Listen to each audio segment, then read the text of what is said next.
Hello, I'm Michael Redmond, professional Go player. In this video, I'm going to be talking about a Go proverb that says, play away from thickness. Thickness is what we call a strong position.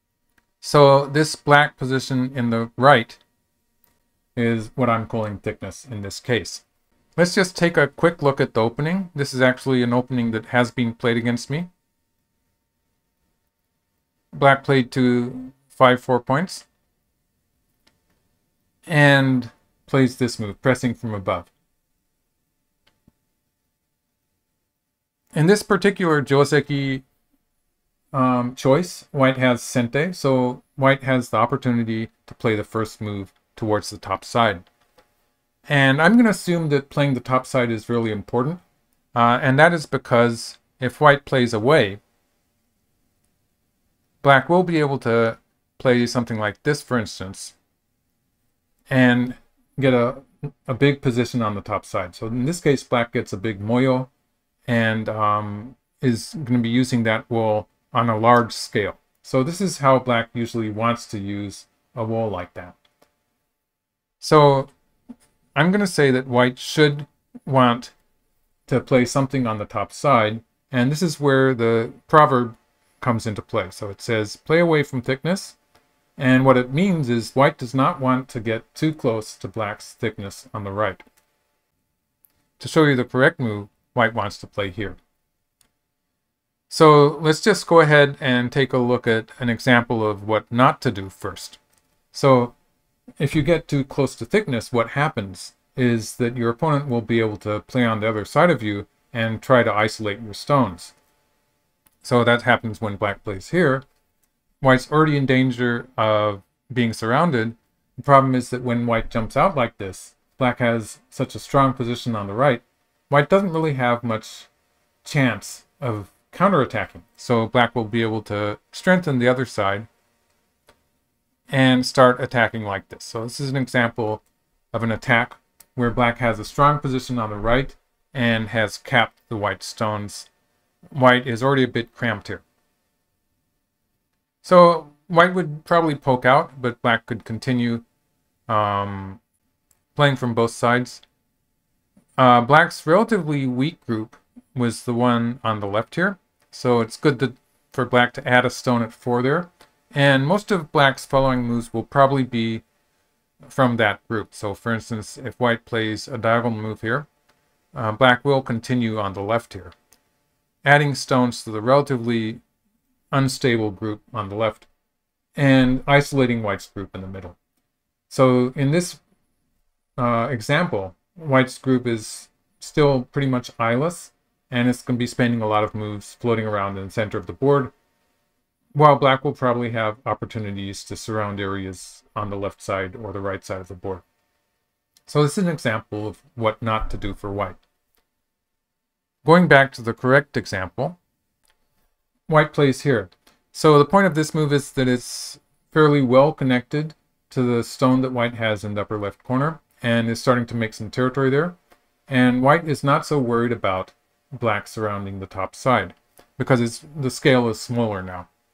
So actually, I would expect black to play something on the left, and an opening, maybe something like this, might ensue. You notice I'm not even bothering to play a move on the top. It will come a few moves later in the game maybe, but not quite yet. So what if black surrounds the territory there? Isn't black going to get some territory? And the answer is yes, but it's not a big deal because white will be happy to allow black to make that territory. And it is not a very efficient way for black to use such a large wall. So white would continue maybe something on the left side. And black has got a solid territory there, but it's just this relatively small area, which is actually pretty much comparable to the area that white got in the meanwhile in the upper right corner. And white also has this position on the left. So this position in the corner, and is starting to build towards the side.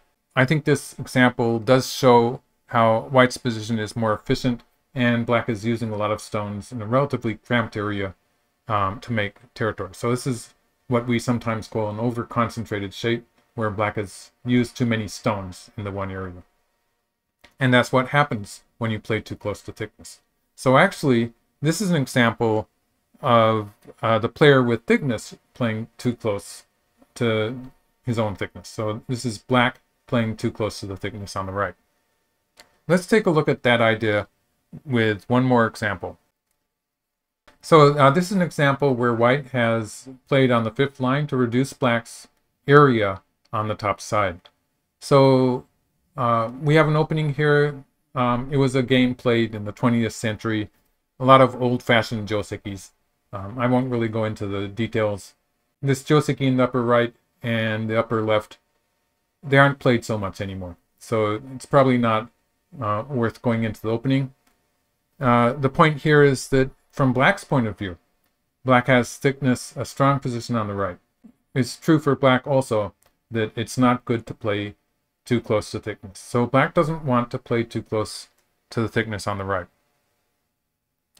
So it's generally true both of your opponent's thickness and your own thickness that you don't want to play too close to it. If black plays here, black does get a territory on the top.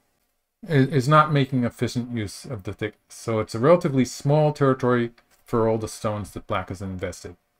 It's another example of how white is getting territory on both sides. So white got the corner here and this position towards the center and towards the left side, while black surrounded the top side. So white is doing more than black has accomplished in this variation. So an example of what black should do when white has played here. Black again wants to play away from thickness and use that thickness in an attempt to attack the white stone. So black will probably play, instead of this move, it's good for black to play something like this to try to cut that white stone off. So black's trying to isolate the white stone. It's a peep that white will not answer on the 4th line probably. If white answers with something like this, black will continue with moves like this and we'll be able to cut that white stone off on the right. So when that white stone becomes isolated, it's surrounded by strong positions on both sides now, and it's going to be in trouble. So white will probably just try to find some way to improve that stone. The shape move would be to play here. And white might jump, and black will continue to attack from the center. So the purpose of this attack will be now to surround the center and the lower half of the board.